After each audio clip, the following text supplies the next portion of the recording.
What's up, guys, and welcome back to Beyond the Void Horror Podcast. My name is Alex, and today we have a samurai movie that I'm going to be talking about with you. It's a Japanese movie called The Blind Swordsman Zatoichi, which is an updated 2003 version by someone pretty famous.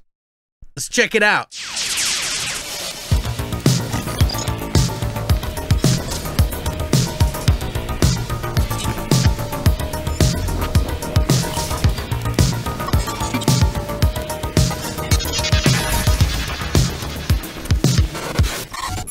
So yeah, The Blind Swordsman Zatoichi is a story that's been around from the early 60s. It was actually originally written by Kan Shimozawa, who made an entire franchise out of this entire character of a blind swordsman that roams around and sort of does good and fights crime, essentially, while being blind. He has a specific type of sword, he has a specific type of swagger about him, and a lot of people from Japan loved this story. In fact, the original guy who played him was Shintaro Katsu. Katsu was actually the brother of Tamasaburo Wakayama, who did the Lone Wolf and Cub series and the Bounty Hunter trilogy. Katsu was so big, in fact, and his character of Zatoichi was so famous that even Bruce Lee wanted to have a film with him where they start alongside each other. Apparently it didn't happen because Katsu had a contractual obligation, but man, would that have been awesome. But this was actually written, directed, acted, and produced by Takeshi Kitano, who many of you may know from the Battle Royale movies or a lot of gangster films that he's done. He's got that sort of silent swagger about him that is really unique. He's made a real big mark in the Japanese film industry, and he started his own production company some time ago. I don't think that that's around anymore, but he made this movie in 2003 as a sort of nod towards his favorite films and sort of that legend of the blind swordsman. Now, of course, this was sent out to me as a review copy. I'm a little late on it, so I apologize for that, but you can still pick this up from Viavision, which is located in Australia. This is an all-region Blu-ray, so you don't have to worry about any of that. And I'll get into some of the extras and all that other stuff after we do my full review, which we're going to jump into right now.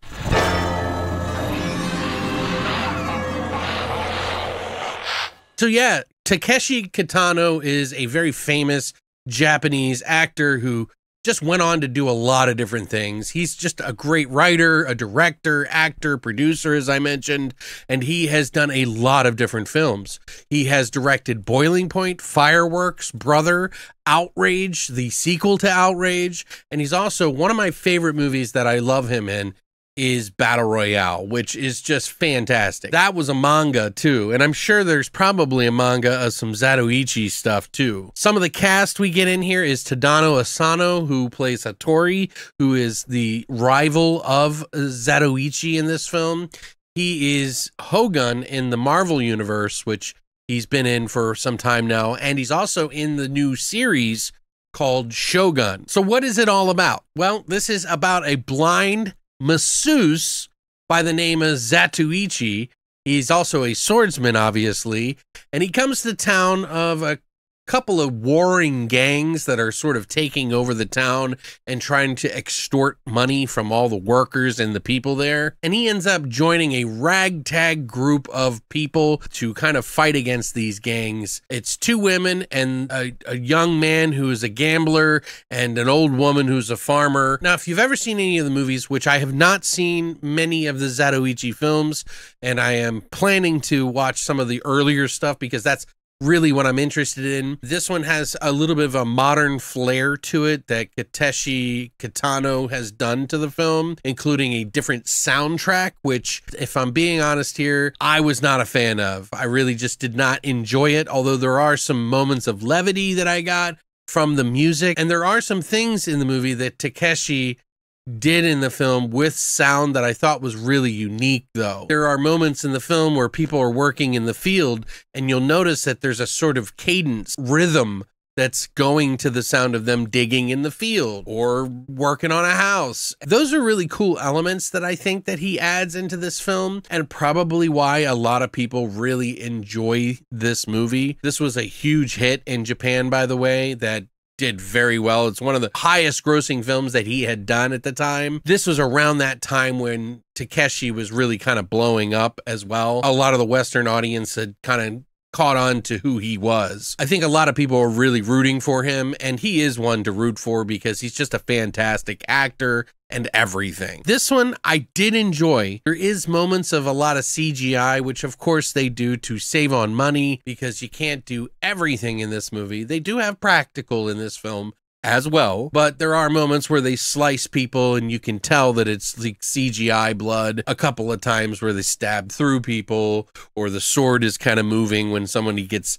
stabbed. It's a little weird. It's noticeable, but it's also 2003, so you have to give it a little bit of a pass. A modern era take of Zatoichi for fans, so newer fans can be found with this story. I'd say that Takeshi Kitano is fantastic. He even dyed his hair blonde specifically so that he could differentiate, and people in the future could differentiate between his version of Zatoichi and the originals. He wanted to honor them in some way by being separate from them.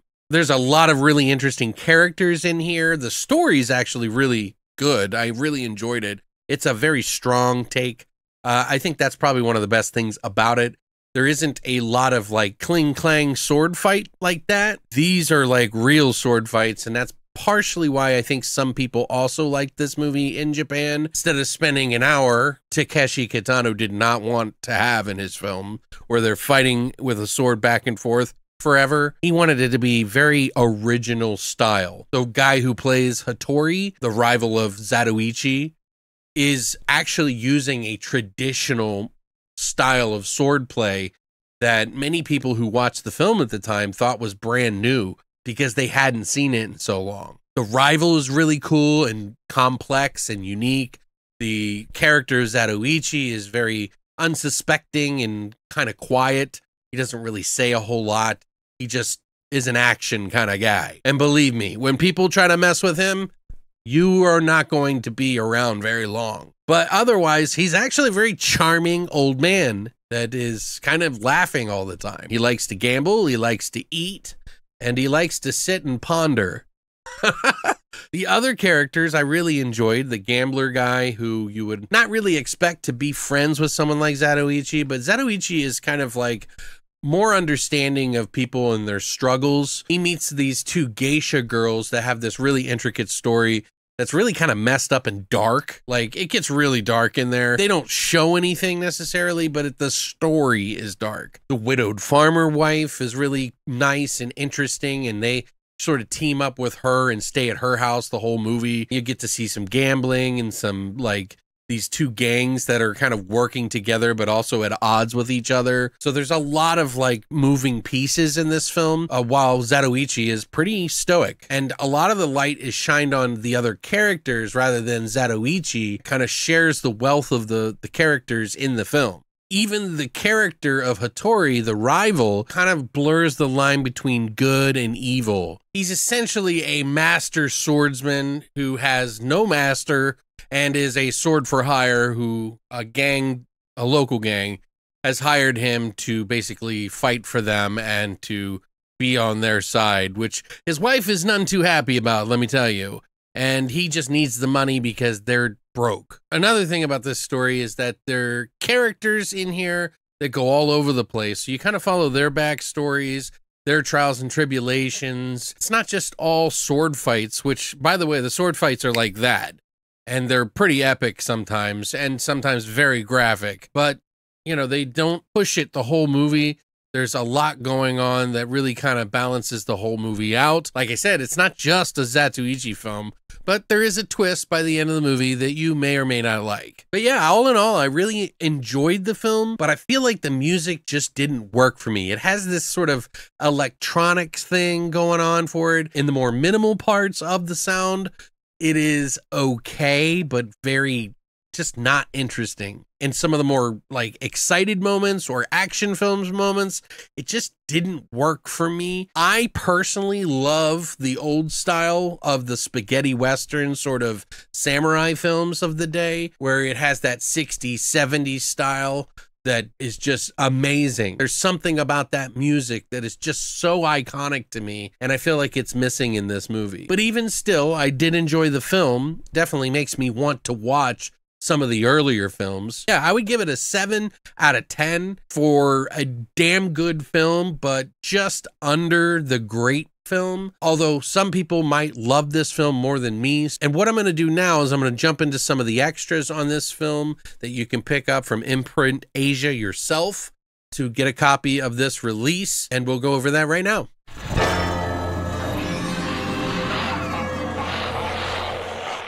So obviously we get the cardboard sleeve on here, which, you know, you can see here. It has some of the main art. I like the cover of this. It stands out. It's bold. The inside has a different picture, which I'll show you here in a little bit. The back does as well. It's just kind of like pretty simple on the back there. On the inside tells you about the extras and everything like that. We got the disc. This is number 3 of Imprint Asia. Viavision does the, you know, this is a new series, so this is their 3rd release of it. On the inside, you get a picture of the cover again. On the inside, it's not a reversible, but it is a picture of Zatoichi in the very beginning of the movie when he gets picked on by some people, and things go very poorly for those people, by the way. I'm pretty sure they didn't really need to have a reversible cover, but mostly just the cardboard sleeve, and then this one right here. Some of the features on this film that you can check out that I got to watch for myself from film historian and author Sean Redman, who does a fantastic job. Man, is he thorough about sort of the background of Zatoichi and, you know, how it came about and the differences between them. He's quite the speaker on this. It's actually fantastic. Listen, I didn't get to listen to the whole thing, but there's also the making of the Blind Swordsman Zatoichi, which has a archival featurette, which is basically what they made when they were making the film, and it's in a box format. A lot of the crew interviews, so some of the people who worked on some of the choreography, which Takeshi Kitano is also a big part of that in there. I was watching some of the behind the scenes stuff, and he is helping them fight. And a lot of the people that were in this movie had to learn to sword play, you know, and like the main rival said he had blisters on his hand from practicing so much. So there's a lot of really interesting stories that are involved in the archival stuff. The featurette, by the way, was about 45 minutes or so, about 50 minutes. And the other films are pretty long too. There are the archival featurettes of the interviews with all the different cast and crew. I didn't get through all of them, but they're actually pretty cool. There's also a theatrical trailer in here. This is obviously a 1080p release with 185/1 perspective. We got DTS HD 5.1, and we also get LPCM 2.0 stereo, Japanese and English subtitles, so there is no dub in this. 1 hour and 36 minutes, and I think it's actually a pretty fun release here. Now, there are not a lot of copies going around on this. I did a little bit of a search on there, and you can still pick it up from Viavision, but you might have to order it overseas and have it delivered here. Now, there is a back order on Diabolic DVD, so you might be able to get it there. They do have copies of it on Amazon as well. So I'll put all the links of everything that I found down there. And it is all regions, so you don't have to worry about that if you don't have a region-free Blu-ray player. So, but yeah, thank you so much, Viavision, for sending this out. Their new Imprint Asia line is pretty interesting. Just came out on April 10th, so you can still try to pick it up. Let me know what you think in the comment section down below. Is this a release that you might pick up for yourself, or are you going to wait on it? Are you going to check it out, at least maybe rent it or something like that? It has been a long time since the last time I saw it, and you know, it's probably 2003 since I saw it, so let me know what you think in the comment section down below. If you enjoyed this video, please hit the like and subscribe button and the little bell notification to let you know when I have a new video up. We do a little bit of everything on this channel, mostly horror, but I like a lot of cult films, a lot of films from, you know, Japan, China, Hong Kong, all over the place. So if you like stuff like that too, I do a little bit of that as well. Thanks for coming by, and as always, long live the void.